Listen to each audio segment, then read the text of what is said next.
పోరాటానికి ప్రతిరూపం శ్రీ పొట్టి శ్రీరాములు గారు.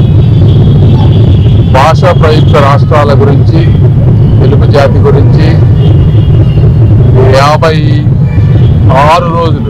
56 రోజులు నిరాహార దీక్ష చేసి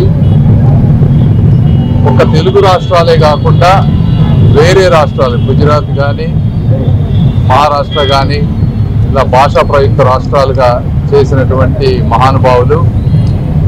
ఇదే కాకుండా హరిజనులు దేవాలయాల్లోకి రానివ్వనటువంటి రోజుల్లో వారిని రానివ్వాలి అనేటువంటి మొదటిసారిగా ఉద్యమాన్ని మద్రాస్ ప్రెసిడెన్సీలో చేసినటువంటి గొప్ప వ్యక్తి.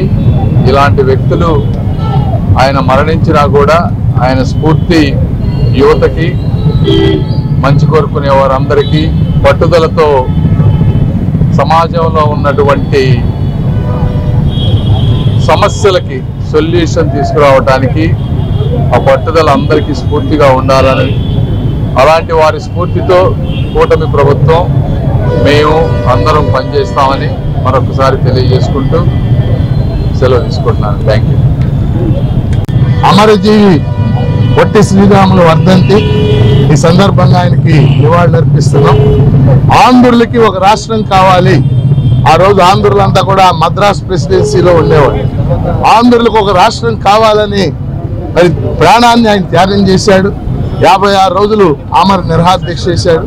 ఆ తర్వాత కాలంలోనే ఆంధ్రప్రదేశ్ కూడా ఏర్పడింది. మొదట ఆంధ్ర రాష్ట్రం ఏర్పడింది. ఈరోజు విడిపోయిన తర్వాత మన రాష్ట్రం అభివృద్ధి చెందడమే ఆయనకి ఇచ్చేటటువంటి నిజమైన నివాళి. మరి విడిపోయినప్పుడు విభజన చట్టం చేయబడింది, ఏపీ రీఆర్గనైజేషన్ యాక్ట్ చేయబడింది.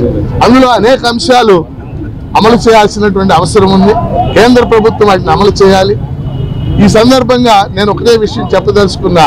ఈ రాష్ట్రం అభివృద్ధి చెందడమే, ప్రజానీకం అభివృద్ధి చెందడమే పొట్టి శ్రీరాములకి నిజమైన నివాళి. దానికోసం అందరూ ఐకమత్యంగా కృషి చేయాలని కోరుతున్నాను.